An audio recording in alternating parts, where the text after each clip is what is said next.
Hi everybody, this is John Sneisen from World Alternative Media, and today I'm going to go into something very deep and very dark in the US economy that is very, very, very important for everybody to understand with things going on with the manipulation from Deutsche Bank and others. I think there's something way more important that you guys should focus on, especially those in the United States right now, and of course everybody else, because this thing actually goes in and manipulates everything that we believe in, and it does it for a reason because it says that the system itself is flawed, so it needs to do it. Well, today I'm going to talk to you about the ESF, the Exchange Stabilization Fund in the United States.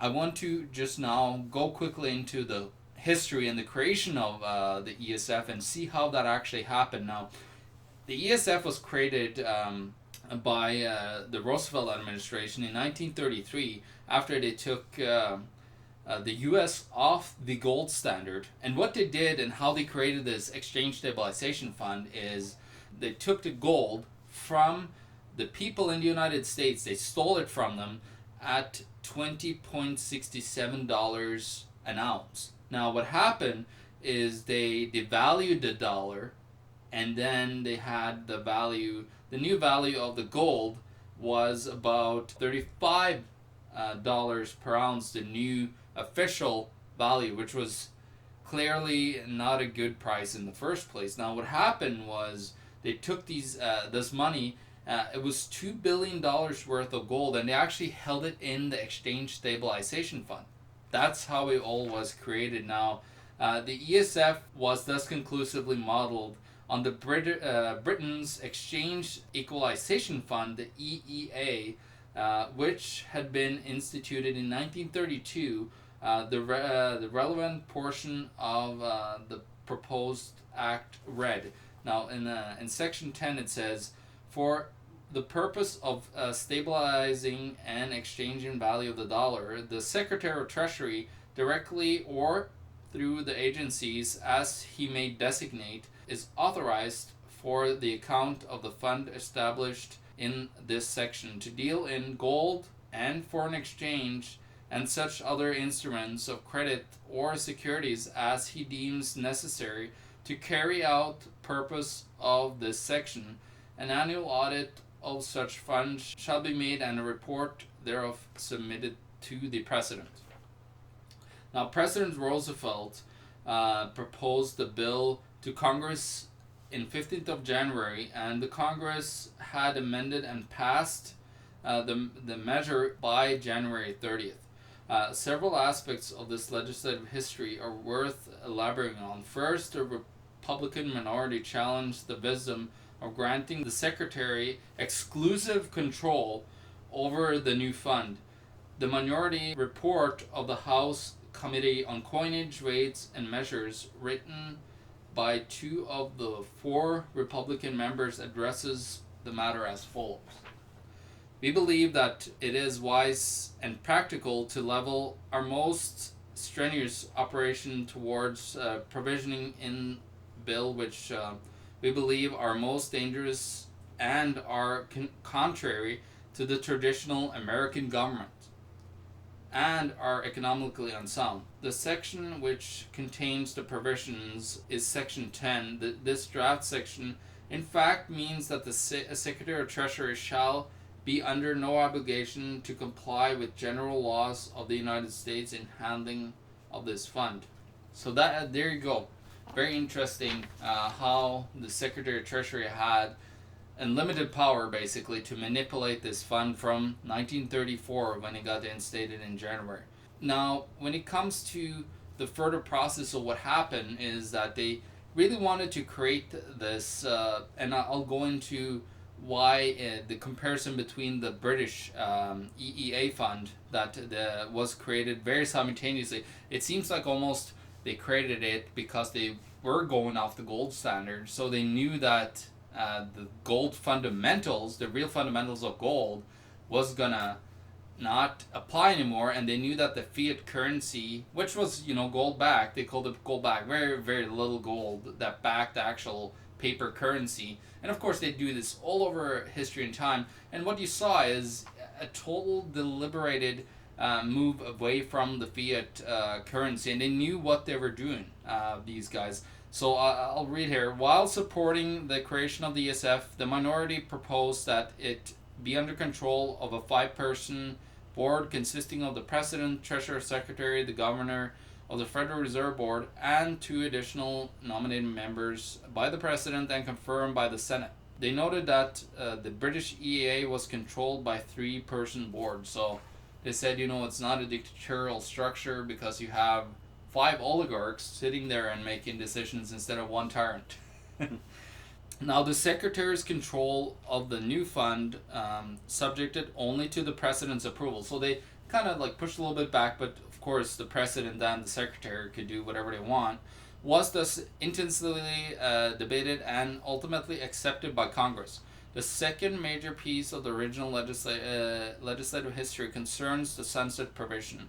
Both the House and Senate committees of jurisdiction inserted a paragraph C in section 10 stipulating that the ESF would expire after 2 years, but that the president could extend the life of the fund for 1 year if he declared that the economic emergency of the country persisted.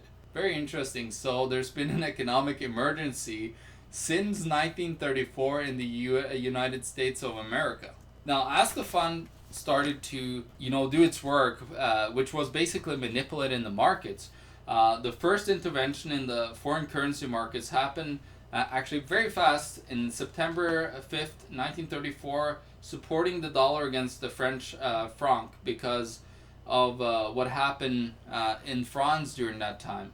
Now, the fund in 1936 went into agreement and pledged the 3 stabilization funds to maintenance of the gold's value and the gold convertibility of their currencies and thus their exchange rates. The court committed the funds to maintain the stability technically only on daily basis, but practice proved successful in restoring exchange stability on more lasting basis. The Treasury also entered into several bilateral stabilization agreements that involved extending the ESF credit to foreign governments.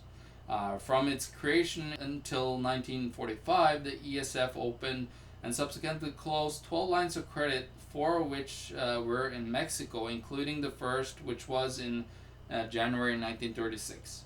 The others were China, Brazil, Ecuador, Iceland, and Liberia. However, these credit lines were actually drawn upon in only 2 cases, Mexico in 1938 and Cuba in 1942, both duration of less than 1 year. So, of course, they prove that it's all good, they some of these guys are not using it, but there's actually a credit line available to anybody that are suffering from massive destruction of fiat currency. And what they do is it's just basically a bailout fund that has dark capital that are in there doing transactions without nobody's consent. So in 1945 to 1960s, now this is when the Bretton Woods, of course, came in.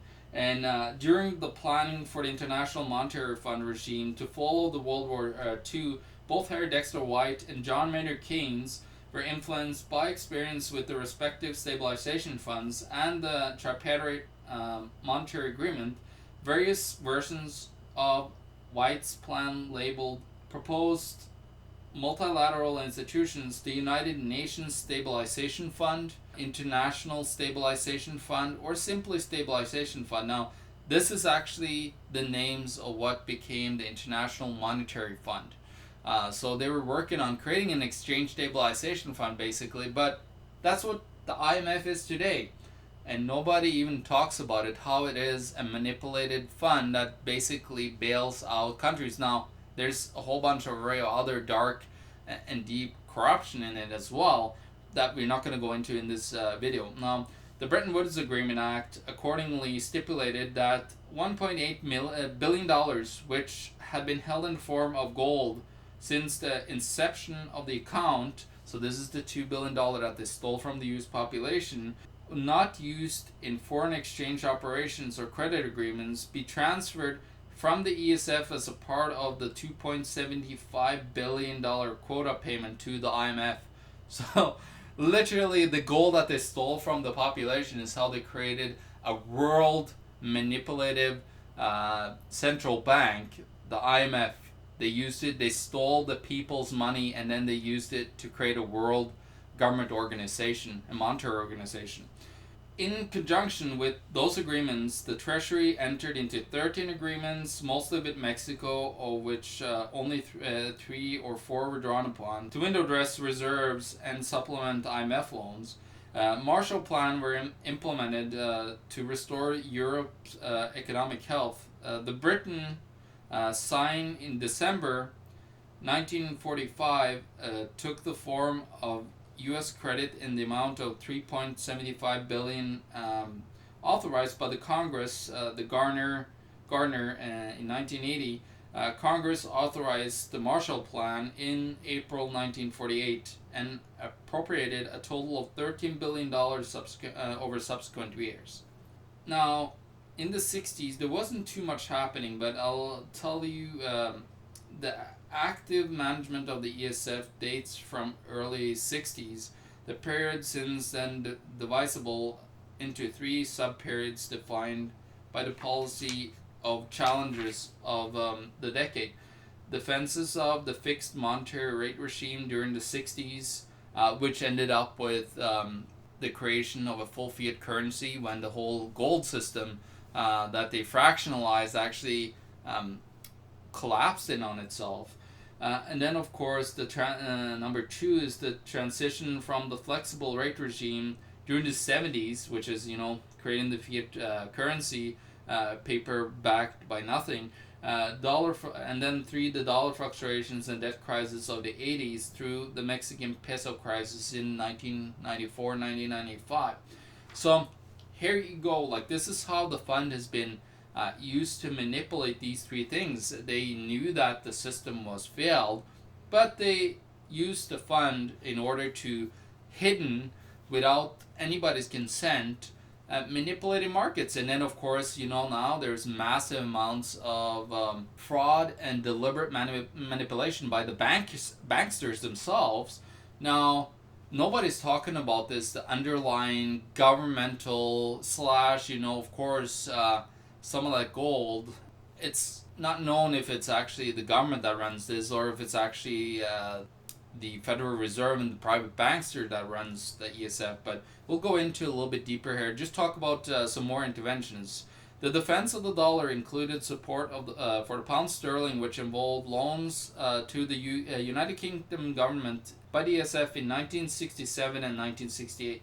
Separately, the Treasury also extended 20 credit agreements to Latin American countries and 1 to the Philippines during the 60s. So this was when, the currency started to naturally collapse. Like all these bridge loans or whatever they want to call them, when they give out this financing now, is all to corrupt and bankrupt. Like they say solvent organization. I would say insolvent countries.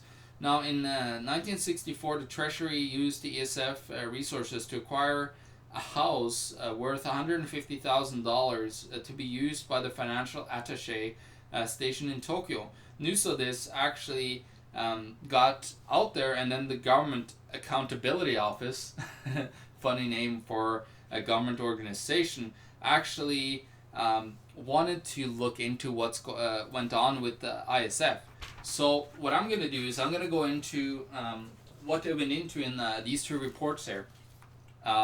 It's 2 reports, one on the spending of the fund and then one on the structure of the fund itself. Now, I'll quickly go into the spending of the fund here. And what I found very interesting is some numbers here. So in 1971, they went off the gold standard, of course, and they went into the full paper and non-backed fiat currency.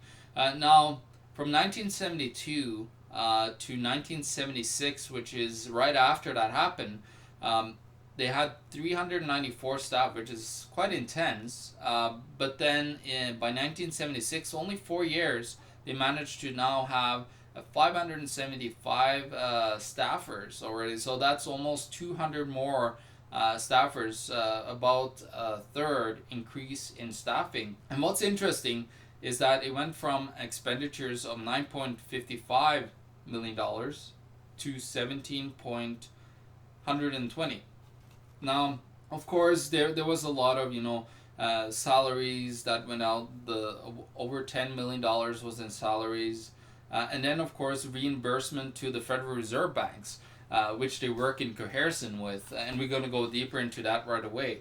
Now, other things, of course, were of negotiation of international monetary agreements, investment of ESF reserves, purchase and sale of foreign currencies, and assumption of exchange of risks. Others were analysis of execution of economic policy toward lesser developed nations, development of international banking and financial market policy, economic analysis of energy policy questions, negotiation of trade treaties. There we go. Maybe the TPP and the TTIP might have been funded by the ESF. Formulation of raw materials and ocean policies, development of policy of technical assistance for United States-Saudi Arabian relations, analysis of monetary impact of defense procurement proposals and defense policy recommendations, analysis and recommendations on tax policy initiatives, plans and negotiation on tax treaties. So what this comes out to is these guys are basically involved in giving advice to the governments all over the world, because it's not just the U.S. government that they work with. They work with, of course, the Federal Reserve, and here it says, the Federal Reserve Bank of New York acts as the fiscal agent for the United States Treasury and carries out foreign exchange transactions and other services for the Exchange Stabilization Fund. Now, what is interesting here is, of course, the Fed works in comparison with the ESF, but also the IMF is involved here as well. Now, we're going to go a little bit further into here, and I just want to mention quickly what was said in a letter from Mr. Stotz, which was the Comptroller General of the United States, and what he had to say when they tried to do an audit. While the GAO does not possess legal authority to audit, otherwise review decisions of the Secretary of the Treasury with respect to the ESF operation, so the same as the Federal Reserve, information does not involve ESF transactions with foreign governments and monetary authorities, or information related to ESF's market transactions. Thus, for example, information related to ESF transactions and special drawing rights with the IMF would be made available to the GAO, where information may be useful to an authorized GAO study. He continues to say, the ESF deals in extremely confidential and highly sensitive monetary transactions with foreign governments. I'm pleased that you agree that GAO sees no need to audit or review documents or information concerning the transactions and is not seeking such access. Now, of course, the fund has been involved in several manipulation schemes, and of course, as you can see throughout the documents, I'm not going to go too deeply into a lot of them, but of course, they were involved, and I'm going to talk about this, where they had the Rosa bonds. While the Exchange Stabilization Fund played an auxiliary part to that of the Federal Reserve with respect to many aspects of stabilizing of international monetary system during the 60s, it still played a major and significant role. The fund took a significant part in dealing with international monetary problems caused by the weakness of the sterling, and played a major role in support of the dollar through gold transactions. Use of foreign currencies borrowed from the International Monetary Fund, and through acceptance of the exchange risk from the IMF borrowing, and of course the Rosa bonds. The Secretary of the Treasury will transmit to the committee the following. So this is what they will say. Number 8 is the quarterly reports prepared by the New York Federal Reserve Bank and the Federal Reserve Foreign Exchange Operations. All international agreements entered into for the account of the ESF, confidential monthly reports to U.S. foreign exchange operations, the annual report of the Secretary of the Treasury on the ESF includes a report on the Treasury's financial audit of the ESF and reports on particular problem areas as necessary. The Secretary of the Treasury or the Undersecretary of Monetary Affairs, which is one of the guys back in 69 to 74 was Paul Walker.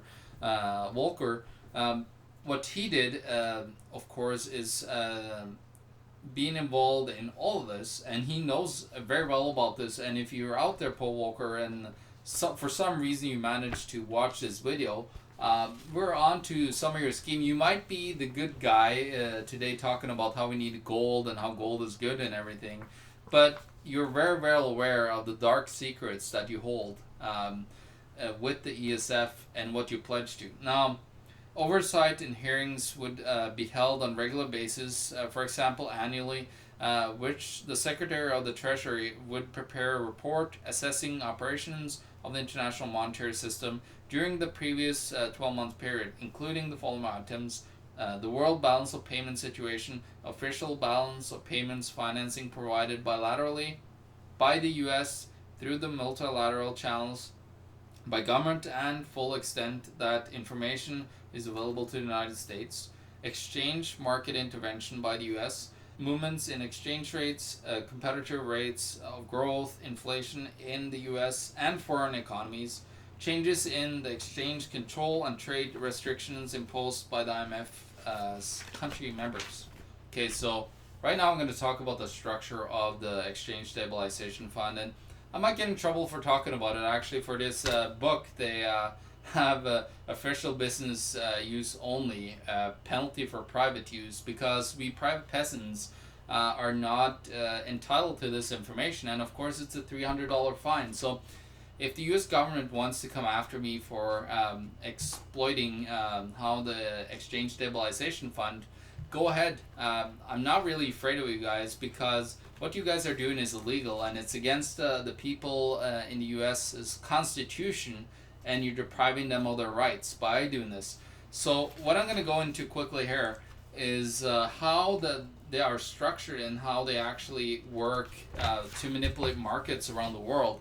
Now, they have several offices, and I'll tell just quickly, like this is back in the 70s. Office of Assistant of Secretary for International Affairs. What these guys do is the Assistant Secretary for International Affairs has a staff of 256. They're paid that are paid from the Exchange Stabilization Fund.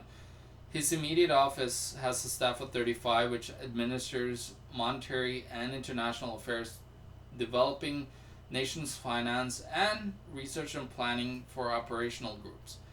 Number 2 is International Monetary and Investment Affairs. This office has a staff of 95, which we don't really have numbers for right now, how much they have, but it's related to ends stationed in Europe, Japan, and in Washington. Now, the group is also responsible for making recommendations on international investment policies, including incentives and disincentives, and also the activities of multinational corporations, which, like, they're actually, the government is working together with these corporations, the flow of funds through international capital markets. And then number 3 is developing nations finance. Like this office have 68, and they have attaches in 4 developing nations, which is Brazil, Hong Kong, India, and Mexico. Research and planning has 58 in staff. It provides computer service for the International Affairs Office, analyzes forecast balance of payments positions, and collects data on foreign indebtedness and U.S. potential liabilities under guarantees, and ensure private investment overseas. Number 5 is the Office and the Assistant of Secretary for Trade, Energy, and Financial Resource Policy Coordination. Now, the 3 preceding years, including the dollar devaluation, the greatly increased trade role of the American agriculture, and Arab oil embargo leading to steeply higher oil prices, these changes caused the Secretary of Treasury to believe that the department needed an organization to assess international trade and finance, especially for oil producing countries. Trade and raw materials. This part takes care of course, commodities. And who knows what they're really up to. They say that it makes studies and helps formulate negotiations, positions on non tariff barriers, subsidies, dumping, and tax issues in support of Treasury general goal of facilitating freer trade. 7 is the energy policy, and of course, this department analyzes world supplies and production and pricing policies, advises consumer nations and storage and energy alternatives, and arranges consumer produced meetings on oil pricing and energy policy issues. Then you have the 8 is the resource policy coordination, which they basically, the Secretary recognized the need for national policy concerning increasing world demand for capital. This office currently has 14 in staff and are finance. They are there to actually facilitate financial flows in the global markets. And then the Saudi Arabian Policy Operations, which is the Office of Saudi Arabian Policy with a staff of 11, financed from the ESF, was formed in recognition of importance of U.S. Saudi cooperation in international finance and oil-related activities. Now, this is the organizational chart, as you can see it here, and it's very interesting to see it all. Now, we're going to go further and talk a little bit about one interesting part that I found in here, which was Assistant Secretary for Economic Policy, Office of Domestic Gold and Silver. Due to changes in the Treasury gold regulations this January, which was in 77, the Office of Domestic Gold and Silver Operations has been terminated. The number of positions were reduced from 9 to 5 and transferred to Oasia. So they closed it down, but it's not completely gone. Now, they were there to provide provide statistical data and private gold market for use in the Treasury, maintaining continuing assessment of state of the gold market, including direct contact with major dealers and users, maintaining liaison between the staffs of other agencies concerning with gold market, performing other duties and regulation relating to the receipt and delivery of gold and silver. So they were clearly involved in gold and silver and the manipulation of it back in the day. And the ESF, this is not where it stops. Right now I'm going to go into current affairs and some other schemes that have been currently up and running. And I found some of it's very interesting. This is from the fiscal year of 2009, and this is from the audit report that was done on the ESF this year. Under section 4 here, I find something very interesting. It's called the Temporary Guarantee Program for Money Market Mutual Funds. On September 19, 2008, the Secretary of the Treasury, with the approval of the President, established Temporary Guarantee Program for U.S. money market mutual fund industries. Under the program, the assets of the ESF would be available to guarantee the net asset values for shares of participating eligible money market funds. All publicly offered money market funds regulated under Rule 2A.7 of the Investment Company Act of 1940 and registered with Securities and Exchange Commission that as of September 19, 2008 had policy of maintaining a stable net asset value of share price where eligible to participate, provided that they paid a program participation fee beginning on September 29th and were accepted into the program by the Treasury. The program was initially offered for 3 months period, with the option to extend through September 18th, 2009, at the discretion of the Secretary of the Treasury. Since the initial period, the program was extended 2 times, first in December 19th, 2009, April 30th, 2009, and September 18th, 2009. As of September 18, 2009, the program has officially expired. As of September 30th, 2009, the ESF collected $1.2 billion in participation payments. So that was the fees that they actually took in from these money market funds that actually you paid if you'd invested in them. Think about that, guys. That's something that you never heard about before. And then, of course, also there's a number 5 here in this audit report that I find very interesting as well. On November 19, 2008, Treasury entered into transaction with the Federal with Reserve Funds, U.S. Government Fund USGF, under which Treasury executed a guarantee agreement and accepted the USGF into the Treasury Guarantee Program, and signed a letter agreement with the USGF. Under the terms of the letter, Treasury was obligated to purchase in early January 2009 the USGF remaining securities issues by 4 U.S. government-sponsored entities, which is the form that you can call crown corporations in Canada or state-owned enterprises in the United States. It's kind of a shadow governmental corporation. On January 15th, the ESF purchased approximately $3.6 billion of these securities, the purchase price representing the amortized cost of the remaining securities plus accrued but unpaid interest upon consummation of the purchase. These government-sponsored enterprises securities were classified as held to maturity.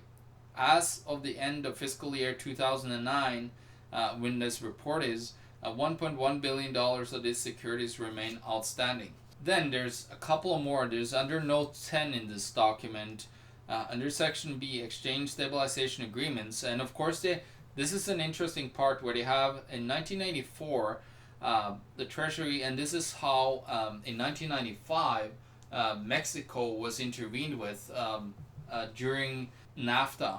NAFTA actually started this whole thing, and here's a new thing for you guys. It's called NAFA, the North American Framework Agreement, and you should take a closer look at this because which include the ESF with the ESA with Mexico.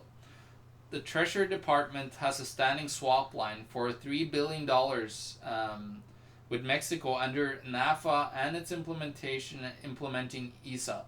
The amounts and terms, including the assured source of repayment of any borrowing under NAFA and ESA, will have to be negotiated and agreed to before any actual drawing can occur. The ESA provides sample clauses that state and transactions shall be exchange rate neutral for the ESF and shall bear interest based on then current rate tied to the U.S. Treasury bills. There were no drawings outstanding under this current report. Now, this last part is very interesting as well under Note 11, Subsequent Events. In 2009, I don't know if you remember what happened in Ukraine. Well, there was a little bit of a coup happening in Ukraine, and a lot of things were going on under the radar. Now, on November 6, 2009, the ESF purchased $477 million equivalent of special drawing rights from the Ukraine under the voluntary SDR purchase agreement with the IMF that was authorized by the Secretary of Treasury in August 2009. We evaluated all subsequent events through December 11th, the date that these financial statements were available to be issued. So it basically shows that they actually were inclined in actually doing stuff in Ukraine. We don't know exactly how and why and when this money was transferred and so on. But it's pretty clear that they used it for some reason to do something in Ukraine. Now, what I want to do quickly here as well is during 2009 and during this audit report, it shows cash flow from investing activities. And then, of course, it talks about, if you go and look under Note 7, which is purchases of government-sponsored enterprise securities, it shows $3.6 billion that they talked about. Now, these guys are funding some corporations and are helping them to have a better way of competing than others. And of course, they might have gone bankrupt and been bailed out in 2009. And that was the main reason why they intervened in the first place. Now, I'm just going to go quickly through, then this is the final part, because I know it's grueling to listen to and all this bullshit information that I'm coming out with, but it's so important as well, because this implies almost everything that you know in the world and what's going on.